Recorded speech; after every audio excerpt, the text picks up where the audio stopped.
커피의 그 애호가는 아니고요.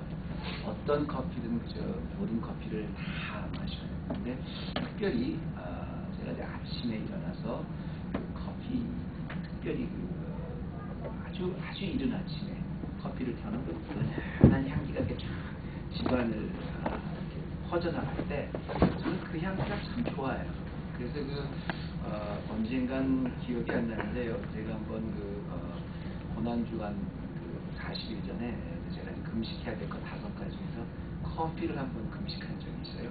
근데 그 커피 한번 금식 40일 하는데 어떤 것보다 힘들었어요. 정말 힘들어서 소위 콜터키 위드롤까지 금단 현상이라나요? 하여튼 그것까지 한 적이 있었는데 그렇게 커피가 좋아요. 근데 또 저는 아침에 어느 이제 일하러 가나 또 교회 오나 어디 가나 집에 있거나 이렇게 커피 향이 쫙 퍼지면 그게 그 향을 맡아야 아침을 이제 시작하고 비로소 그게 진짜 하루가 시작되는 것 같아요.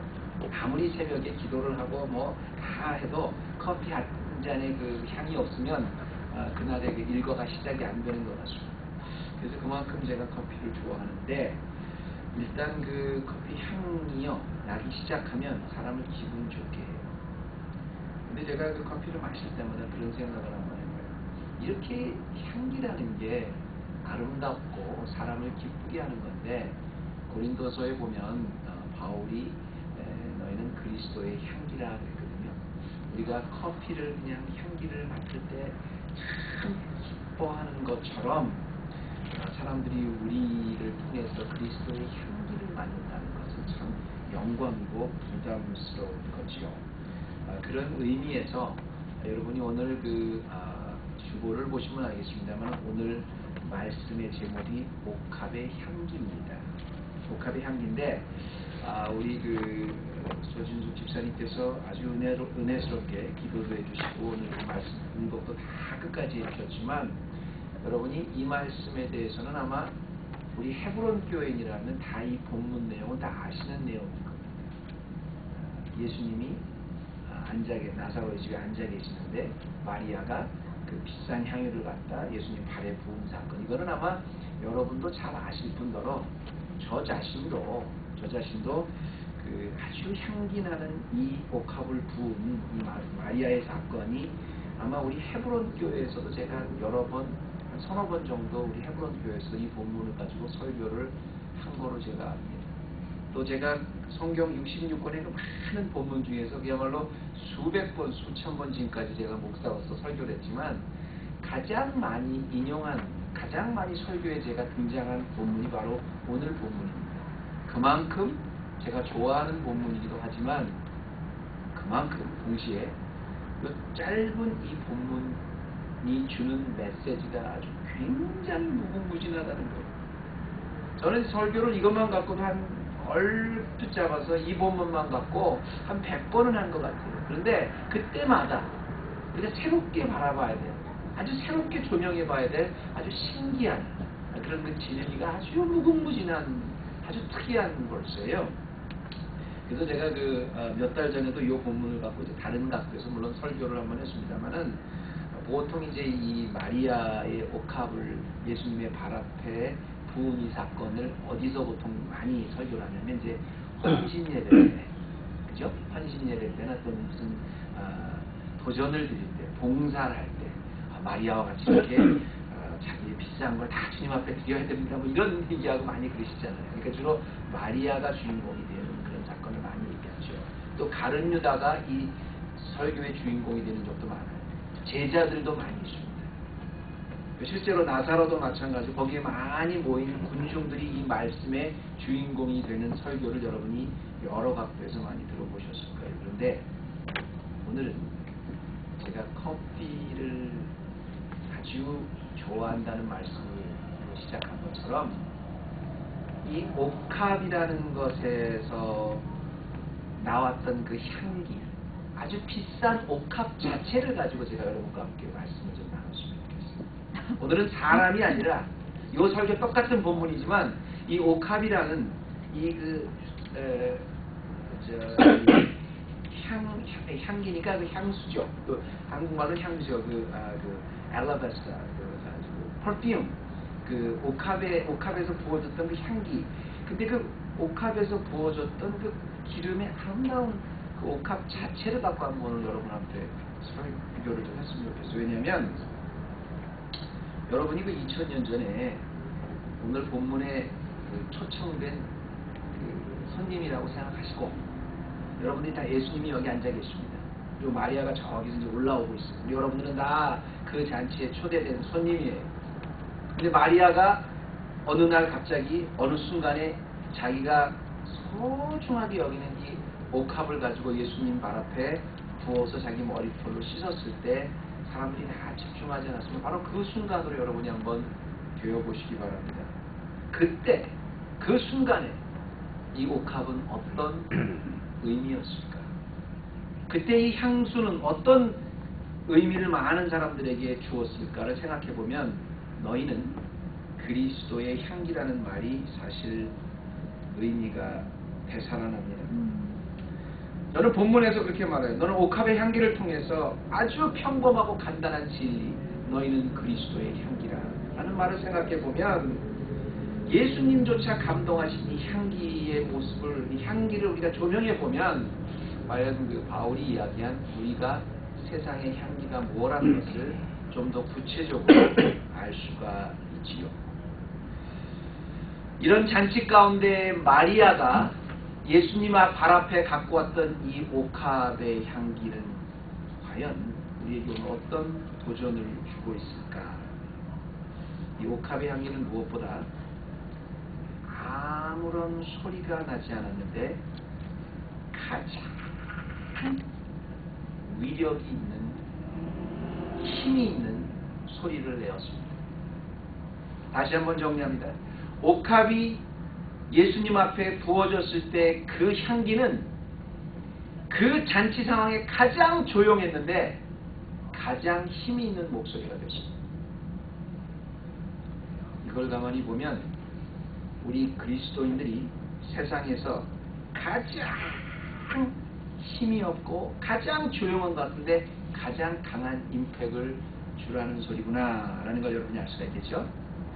향기라는 건 확산 현상이 있습니다. 여기 보면 뭐라고 시작을 하냐면 그 12장에 여기 보면 이렇게 나옵니다. 그 예수의 발에 붓고 3절 말씀에 자기 머리털로 그의 발을 씻으니, 그 향유를 예수님 발에 붓고 마리아가 그 머리털로 예수님 발을 씻으니 그 순간 다음에 뭐라고 나왔어요? 향유 냄새가 가득히 집에 가득하더라 그랬어요. And the house was filled with the fragrance of the perfume. 향유 냄새가 온 집안을 가득하게 돼. 그리고 사건은 시작됩니다. 여러분 이 장면을 여러분이 한번 가만히 생각해 보세요. 얼마나 이 장면이 아름다웠을까를 한번 생각해 보세요. 자, 오늘 이 사건이 일어나고 있는 이 장소는 나사로의 집입니다. 나사로의 집인데요, 사람들이 굉장히 많이 모였어요. 이유가 있습니다. 왜 사람이 많이 모였냐면 예수님이 바로 이 나사로를 죽은 지 나흘이 된 나사로, 그래서 죽어서 시체가 돼서 막 몸에서 냄새가 나기 시작한 나사로를 나사로야 나오라 라는 그 말씀 한마디로 살려내셨습니다. 그냥 얼마나 많은 사람들이 놀랬겠어요.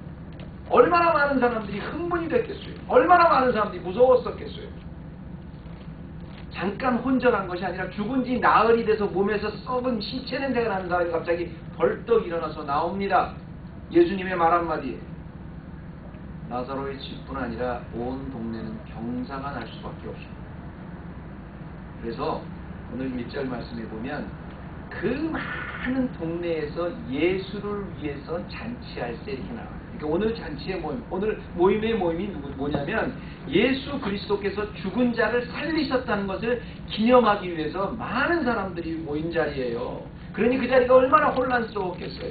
그 나중에 그 9절 말씀에 보면요, 유대인의 큰 무리가 예수께 여기 계신 줄 알고 오니 이는 예수만 위함이 아니요 죽은 자 가운데 살리신 나사로도 보려 함이라, 이렇게 말이 나와요. 그러니까 지금 이 나사로 집에서 잔치가 일어났는데 예수가 누구냐? 예수가 누구냐? 도대체 예수가 누구길래 죽은 사람이 살아났다는 거냐고 막 사람들이 모였는데 그 중에는 그 말이 믿을 수가 없어서 분명히 나사로 죽었는데 내가 직접 확인해 봐야 되겠다. 그래서 그 나사로 죽었는데 정말 살았나 걸 확인하러 온 사람도 거기 많았어요. 그러니 사람들은 얼마나 흥분이 됐겠습니까? 잔치를 배설한 나사로의 집은 얼마나 엑사이트 했겠어요. 예수님을 따라다니는 제자들은 또 얼마나 자랑스럽겠습니까? 이런 여러 가지 사건을 통해서 그 자리는 굉장히 혼란했습니다. 아, 질서 좀 지키세요. 마리다는 막 그 음식을 만들고 있었는데 좀 누가 날 좀 도와줘요. 말 안 들어요. 아주 천천히 좀 들어오세요. 말 안 듣습니다. 제자들이 이분이 바로 우리 예수님입니다. 뭐 신경 안 써요. 뭐 사람들은 온갖 종류의 상상을 하면서 그것에 온통 질서가 없이 기쁨에 이제 이스라엘이 회복될 때가 됐나 보다 그러면서 온 동네에 그야말로 어마어마한 잔치가 벌어지고 소동이 일어났습니다. 그런데 누구의 말도 듣지 않고 누구도 컨트롤 수 없는 그 자리에서 마리아가 예수님 발 앞에 두었던 그 향유 때문에 그 향기가 온 집안을 퍼져나가니까 갑자기 거기서 침묵이 흐릅니다. 그래서 뭐 주목하게 됩니다. 이게 무슨 일이지? 이게 뭐냐? 전부 다 주목하게 돼요. 그리고 거기를 평가하게 됩니다. 가론유다 같은 사람은 아니 저건 300데나리안이나 되는 귀한 향유 아니냐? 저걸 저렇게 낭비하다니. 차라리 저걸 팔아서 가난한 사람을 주지. 어떤 사람은 아니 저 여자가 정신이 돌았나? 자기 결혼 지참금으로 준비할 수 있는 저 향유를 예수님 발 앞에 저기 낭비를 하다니. 어떤 사람은 이야 비싼 게 좋구나. 정말 좋긴 좋구나. 냄새가 틀리네. 그런데 정녕 그 깨어졌던 향기는 아무런 소리를 내지 않았습니다. 그냥 부어졌어요. 그런데 기체에 의해서, 기체는 여러분 evaporation에 조용하지 않습니까? 아무런 소리가 나지 않습니까? 그런데 그 어떤 목소리보다도 모든 사람을 다 예수님께 집중할 수 있는 파워가 있었다는 겁니다. 저는 여기에 주목합니다. 그 향기는 아무런 소리가 나지 않았지만 많은 사람들의 정신을 일깨워서 그 사건으로 집중하게 하는 능력이 있었어요. 사도 바울이 고린도서에 우리를 보고 우리는 그리스도의 향기라고 말했을 때는 뭐냐면 우리는 산속에 들어가서 사는 사람이 아니에요. 그렇다고 세상과 같이 사는 사람도 아니에요. 세상 속에 살지만 조용하게 살지만 목소리 나게 안 살지만 그렇게 크게 나게 살지 않지만 세상은 우리가 하는 행동을 통해서 그리스도의 빛을 봅니다. 그리스도의 그림자를 봅니다. 그리스도가 누군가에 집중하게 된다는 말씀입니다. 여러분 로마가 그 제국이 300년 동안 엄청난 힘으로 기독교를 핍박하다가 오히려 기독교 국가가 된 데는 로마보다 더 큰 힘이 와서 로마를 굴복시킨 게 아닙니다. 로마보다 더 지식이 많은 국가가 와서 로마를 굴복시킨 게 아닙니다. 수백만 명이 있었던 노예들 중에서 유대인, 그 중에서도 주데오 크리스천, 그리스도인 크리스천 노예들이 도덕적 관념도 없었고 어떻게 사는지도 몰랐던 그런 로마인들에게 보여줬던 철저한 그리스도의 향기, 자기네와는 틀리게 살았던 그 정직함, 고결함, 그게 300년 만에 로마를 무너뜨렸습니다. 제가 요즘에 그 정치 얘기들 많이 하시는데요. 한국엔 특별히 대통령이 됐다 하면 이제 3년쯤 되면 다들 인기가 없어지세요. 대통령에서 요즘에도 마찬가지인데 이번 대통령이나 먼저 대통령이 아니라 그 대통령이 어머님에 관한 그 간증을 한 적이 한 번 있어요. 그 간증을 뭐 제가 그분 모르는 분이긴 합니다만 그분의 어머님이 아주 확실한 크리스찬이었었다. 그래서 그 CBS TV에서 한번 간증을 나온 적이 있는데 그 전 대통령이 나오신 분이 자기 어머님을 간증하는 그 소리를 들었어요. 그런데 이제 그 대통령에 대한 그런 평가는 우선 유보하고 제가 그 상간이 은혜를 받은 게 있는데 그 어머님은 아주 너무 가난했었대요. 그래서 행상을 하셨는데 너무너무 가난해서 이렇게 뭐 자본도 없어서 길거리 행상도 할 수 없는 형태에서 생선을 조금 받아다가 어떤 그 집에서 그 어떤 생선 가게 그 한 구석에서 이렇게 그 받아온 생선을 이렇게 길거리에서 팔았대요. 근데 그걸 보다 못한 그 생선 가게 주인이 너무 좀 안 됐으니까 이거 노인네가 이렇게 열심히 파니까 그저 우리 집 저 구석에다 갖다 놓고 내려놓고 거기서 파시자고 그렇게 줬다는 거예요. 근데 그게 너무 고마워서 그게 너무 고마워서 말도 안 하고 시키지도 않았는데 그 아침 일찍 나와가지고 그 집 청소를 다 했답니다. 끝나면 그 집 뒷정리를 다 했대요. 매일 너무 고마워. 자기가 한 구석에 앉아서 그냥 장사하게 하라 그런 게 너무 고마웠어. 근데 결국은 그 집주인 청소를 아침 저녁으로 해주는 모습을 보고 관심을 갖기 시작하더라고요. 제가 이 관심을 다 여러분 앞에 말하려는 건 아닙니다. 여러분이 그리스도인으로 산다는 게 뭐냐면요, 그리스도인은 세상을 향해서 목소리가 커야 되고 능력 있고 자랑스러워야 되고, 아니요. 저는 크리스찬이 된다는 건 뭐냐면 교회 안에서보다 교회 밖에서 정말 칭찬받는 에클레시아로 산다는 거예요. 왜 저 사람은 똑같은 비즈니스에서 화를 내야 되는데 왜 웃을까? 왜 저 사람은 똑같이 자기의 이익을 먼저 생각해야 되는데 왜 저 사람은 남의 이익을 먼저 생각할까? 왜 저 사람은 거짓말을 하면 훨씬 더 순간을 모면할 수 있는데 정직할까? 왜 저 사람은 자기 이익을 손해보면서 희생을 할까? 기뻐할까? 그것은 아무런 소리도 내지 않고 그것은 아무런 목소리도 나타나는 것 같지 않지만 집중을 하게 만드는 위력이죠. 그리고 그 크리스찬의 위력은 그리스도를 보여주는 향기로 나타납니다. 그것이 조용하지만 가장 큰 영향을 미치는 위력입니다. 이 향기가 그랬어요. 두 번째는 이렇게 조용하지만 가장 큰 힘을 능력을 사람을 집중하게 하는 능력이 있었지만, 두 번째는 이 옥합의 향기는 그렇게 아주 파워풀했던 게 뭐냐면 굉장히 귀중하고 비싼 향기지만 옥합에서 나왔을 때부터 향기가 났다는 사실입니다. 저는 이 점을 굉장히 주목해요. 옥합이 열려져서 그 향기가 예수님 밖으로 쏟아졌을 때 그 향기가 퍼져나가기 시작했습니다. 이것은 굉장히 평범한 물리학적인 진리지만 우리가 반드시 생각해 봐야 될 진리입니다. 아까도 말씀드렸지만 이 여인이 갖고 있었던 이 옥합은 굉장히 비싸요. 여기 보니까 300데나리온이라고 했는데요. 300데나리온이라고 하면 노동자들이 1년 동안 모아서 한 푼 먹지도 않고 쓰지도 않고 모아야 될 돈인데요. 이 300데나리온, 요즘을 말하면 이제 연봉 한 몇만 불 정도 되겠죠.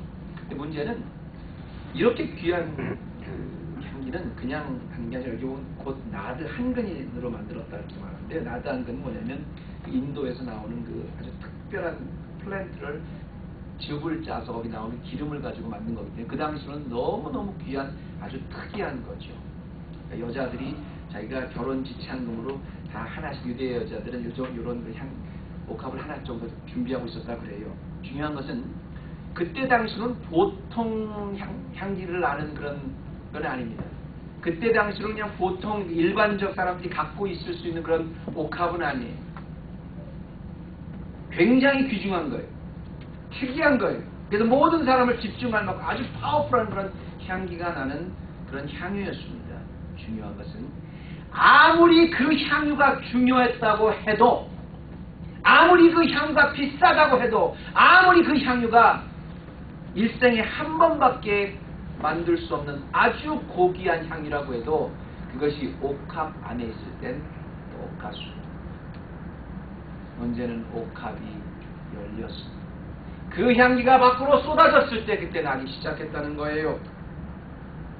여러분, 이 요한복음에는 우리가 이 마리아가 옥합을 예수님 발 앞에 부었다고 내었지만 이 사건을 똑같이 기록하고 있는 마태복음은 더 자세하게 나옵니다. 마리아가 옥합을 예수님 앞에 갖고 와서 깨뜨렸다 그랬어요. 예수님 너무 사랑하니까 요만큼 부을게요 그러고 둔 게 아니라 아직 나오자마자 그냥 깨뜨려서 그냥 완전히 쫙 흘러나갔다 그랬어요. 우리가 배워야 되는 중요한 진리가 하나 있어요. 여러분, 그리스도인이 된다는 것은 내가 예수 그리스도를 받아들이면 누구든지 예수님께서 우리 마음속에 심겨준 귀한, 세상이 알 수 없는 아주 귀한 향기가 있어요. 진리가 있어요. 보배가 있어요. 교회가 뭡니까? 에클레시아 아닙니까? 세상에서 있던 자들을 세상 밖으로 불러낸 사람들 아닙니까? 그게 에클레시아 아니에요. 우리를 에클레시아로 세상에 있다 세상 밖으로 불러준 그 순간부터 우리 마음속엔 아주 귀한 예수 그리스도의 향기와 원칙을 다 심어주셨어요. 그런데 조건이 하나 있습니다. 우리 교회의 목표가 예수님의 형상을 드러내는 교회인데 그 예수님의 귀한 진리는 내 마음속에 갖고 있는 그 귀하고 아름다운 예수님의 형상은 반드시 신기한 원칙이 하나 있는데 나라는 터울이 깨지는 아픔을 동반하고 나서야 드러나게 된다는 것입니다. 300데나리온이나 되는 그 비싼 향유도 그 향기가 깨졌을 때 그 향기가 드러났어요.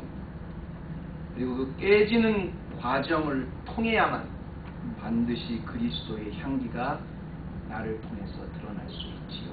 옥합과 같이 말입니다. 내가 아무리 예수님께 받은 은혜가 커도, 내가 아무리 예수님께 받은 그 엄청난 도전이 크다고 해도, 그 비전이 크다고 해도 내 자존심의 선이 여전히 가리고 있는 한, 내 자아의 선이 여전히 가리고 있는 한, 내 고집의 선이 여전히 묻고 있는 한 예수의 향기는 절대 드러날 수가 없습니다. 예수 그리스도의 향기는 내 자신이 얼만큼 깨져지는가 거기에만큼 나옵니다. 멘토링에 관한 아주 귀한 글을 읽다가 감동 있는 글을 하나 제가 읽어서 제가 여러분을 소개해드리면 이런 말이 있어요. 사람의 인기를 얻으려면 멀찌감치 서라. 그러나 사람의 마음을 얻으려면 가까이 서라. 가까이 가면 자기의 인간적인 것을 다 드러내서 보여줘야 되기 때문에 인기를 잘 관리할 수 있지만 멀리감치 서면 좋다는 거예요. 중요한 것은 멀리감치 서서 있으면 우리의 허물을 다 드러내지 못하기 때문에 사람들이 우리를 굉장히 좋은 리스펙트를 가지고 보지요. 그러나 가까이 가면 그렇지 않다는 거죠. 그런데 그래서 심리학에서는 친구가 되는 가장 가까운 타워는, 친구가 되는 건 내가 얼마만큼 나를 디스클로즈한가, 나를 얼마만큼 드러내는가에 따라서 친구가 된다 그래요. 그런 과정을 지나야 됩니다. 그죠? 저는 이 말씀을 이렇게 받아요. 사실 사람이 가까이 있으면 우리의 참 추한 모습을 서로 많이 보게 됩니다. 그런데 전체는 나를 가리고 있고 나라는 보호막이라는 것을 완전히 깨트리지 않으면, 동시에 그걸 가리고 있으면 예수의 향기도 그만큼 드러낼 수가 없어요. 정말 300데나리온이나 나가는 이 귀한 향유, 이 향유가 그렇게 비싼 거지만 예수님 앞에 깨졌을 때 비로소 그 향기가 온 집안에 가득했던 것처럼 말입니다. 저는 우리 헤브론 교회 교인들을 볼 때마다 제가 우리 담임 목사라서 그런 게 아니라 팔이 안으로 묻어서 그런 게 아니라 너무너무 귀하신 분들, 너무너무 귀하신 분들, 한 분 한 분이 어쩌고 하나님 그렇게 사랑하시고 그렇게 귀하시고 어떻게 그렇게 하나님 아름답게 사용하셨는지 모르겠어요. 다만 예수 그리스도께서 여러분을 세워주시고 300데나리온 아니라 3천만 3억보다 더 중요한 향유로 만들어 주셨는데 그 향유가 그냥 옥합으로만 머물지 않기 바랍니다. 깨졌으면 좋겠습니다. 나라는 장벽을 기어이 깨뜨려서, 나라는 고집을 기어이 깨뜨려서, 나라는 아집을 기어이 깨뜨려서 그 안에서 예수 그리스도께서 심겨놓으신 그 향기가 드러나는 축복을 좀 받았으면 좋겠어요. 그때 우리가 비로소 예수님의 형상을 나타내는 교회가 되는 거죠. 여러분의 인사이드에 있는 그 향기를 막는 보호막은 누굽니까? 거짓말입니까? 분노입니까? 미움입니까? 시기입니까? 어떤 것은 상관없이 내 안에 심겨주신 이 귀한 향유가 내 자신이 깨뜨려서 반드시 남에게도 전달될 수 있는 우리 헤브론 교회가 되기 원합니다. 마지막입니다. 이 옥합의 향기가요, 귀하고 능력 있는 것은 마지막 가장 중요합니다. 이 옥합에서 나온 향기는 주님이 인정해 주신 향기였어요. 더 나아가서 주님을 기쁘게 해주신 향기였어요. 그래서 능력이, 그래서 이게 위력이 있는 거예요. 제가 여러분, 이 향기의 진짜 위력, 이게 진짜 향기의 진짜 위력인데요. 위력을 제가 쭉 말씀드리면서 그랬지 않습니까? 이 향기가 굉장히 대단했던 것은 조용했지만 많은 사람들을 집중할 수 있을 만큼 그만큼 파워가 있었다 그랬죠. 그런데 이 향기가요, 많은 사람들이 그로 하여금 집중할 수 있었기 때문에 대단한 위력이 아닙니다. 마리아라는 희생을 통해서 드러났기 때문에 이게 가장 위대하고 파워풀한 향기가 된 게 아니에요. 요한이 이 사건을 기록할 때 정말로 핵심을 찌고 있는 건 뭐냐면 이 향기는 그 무엇보다 조용했지만 가장 중요한 주님을 기쁘시게 하는, 주님이 감동한 향기였다. 여러분, 에클레시아가 뭐라고 그랬어요? 세상에 있다 세상 밖으로 불러낸 사람들, 그게 에클레시아, 그게 교회입니다. 그러니까 우리는 세상에 있을 때는 세상이 말하는 나를 기쁘게 하고 내 가족을 기쁘게 하고 내 명예를 기쁘게 하면 살았다면, 우리가 에클레시아가 됐다면 이제는 주님을 기쁘게 하는 향기가 되어야 돼요. 향기의 이게 진짜 위력이에요. 자, 여러분 여기 보면 이 말씀을 통해서 우리가 생각할 수 있는 게 뭐냐면, 향기가 탁 흘러나니까 제일 먼저 나왔던 사람이 뭐냐면, 반응이 뭐였었냐면, 야, 저렇게 비싼 향유를 그냥 땅바닥에다 버리지 말고, 전 주님이 기뻐하시는 일이 아닌데 차라리 그걸 다 팔아서 가난한 사람들 주면 얼마나 좋겠어. 그럴듯한 말이죠. 주님이 기뻐하실 말 같죠. 가난한 사람을 차라리 주지. 중요한 것은 지금 이때는 유대인의 큰 무리가 나왔던 이때는 6월절 몇세절, 예수님이 잡혀서 십자가에 못 박혀 돌아가시기 바로 직전이에요. 예수님은 33년 동안 가난한 자들, 병든 자들 다 위해서 사셨어요. 그런데 지금은 이제 며칠만 있으면 이 세상의 모든 짐을 다 지시고 십자가의 길을 가셔야 될 그때였습니다. 그런데 많은 사람들은 예수님의 기적에 포커스를 해서 그 기적을 가지고 지금 잔치를 한다고 난리가 났지만, 정말 예수님이 걸어가셔야 될 그 십자가의 길, 고난의 길을 같은 마음으로 동참해 준 사람 거기 아무도 없었거든요. 그런데 이 마리아는 향유를 갖고 나왔는데, 마리아가 예수님이 십자가를 짓고 갈았느냐 안 하느냐 신학적으로도 이건 나뉘는 거기 때문에 제가 여기서는 말씀을 안 하겠습니다. 다만 향유를 붓는다는 건 뭐냐면, 그때 죽은 사람이 있었을 땐 장례를 할 때 향유를 붓거든요. 근데 이 세상에 왕들이 죽으면요, 수없이, 가장 비싼 향유를 수없이 많이 붓는 거예요. 만왕의 왕이 십자가의 길을 걸어가는데 어느 누구도 그 장사를 위해서 향유를 하나 부어준 사람이 아무도 없었다는 겁니다. 우리 굉장히 중요한 도전이십니다.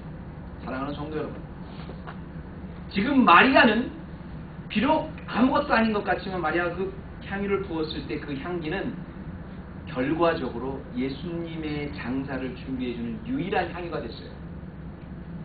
예수님이 인정해 주셨다는 거예요. 얼마나 기쁘셨겠어요. 제가 목회를 하다가, 우리가 이제 2년 됐습니다. 이게 이제 우리 교회가 2년이 됐는데, 2년이 아직, 여기 들어온 지는 아직 2년이 안 됐죠. 1년도 안 됐지만 어쨌든 하나님께서 많이 이렇게 우리를 부흥시켜 주셨는데, 제가 25년 동안 목회를 하면서 정말 제 나름대로는 열심히 했다고 생각했어요. 열심히 했다고 생각하고, 큰 교회에서 또 작은 교회에서 온갖 그 부서를 다 섬겨보면서 정말 열심히 했다고 봤습니다. 나만큼 열심히 한 사람은 해보라 그래. 나만큼 열심히 준비한 사람은 해보라 그래. 이러면서 막 주님을 위해서 그랬어. 그래서 많은 사람의 열매도 있었습니다. 많은 사람을 기쁘게 됐어요. 근데 어느 순간 그런 생각이 들었어요.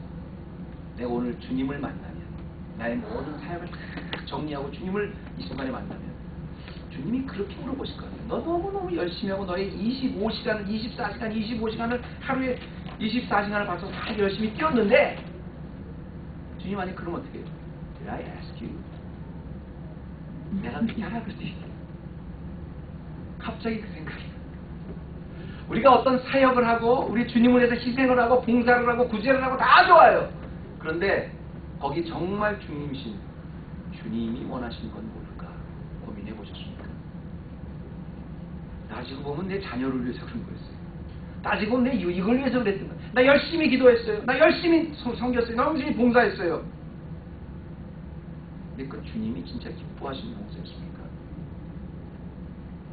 여러분 이 옥합의 향기가 중요했던 이유는 뭐냐면 많은 사람들을 집중하게 하고 거기서 많은 사람들의 영향을 끼쳤다는 것보다 더 중요한 것은 주님이 인정해 주신 주님이 기뻐하신 향기였다는 거예요. 비즈니스의 모든 전략이 어디서 출발합니까? 과연 고객이 무엇을 원하는가? 또 고객의 취향이 무엇일까? 그 고객의 취향을 빨리 간파해서 고객에 필요한 것에 가장 민감한 그 기업이 히트를 치잖아요. 오늘 교회의 전략은 어디서 출발할까? 어떤 설교의 전략은 어디서 출발할까? 성도들이 어떤 것을 원하는가? 어떤 목회를 원하는가? 지금 원하는 게 뭘까? 잘 맞춰서 다 해요. 그래서 교회를 크게 합니다. 많은 사람을 집중하게 만들어요. 그런데 한 가지만 제가 묻고 싶습니다. 우리가 하고 있는 많은 구제사역, 우리가 하고 있는 많은 21세기를 향한 교육, 봉사 다 좋습니다. 그 교회의 주인이신 주님은 정말 그걸 원하실까? 아니요! 주님이 항상 원하신 건 나입니다. 나 자신이에요. 내가 드리는 주님 앞에 선물이 아니라 내가 주님 앞에 어떤 자로 서 있는가. 그 주님이 가장 원하신다. 여러분 내가 무슨 향기를 갖고 있든 무슨 옥합을 하고 있든 아무런 관계가 없습니다.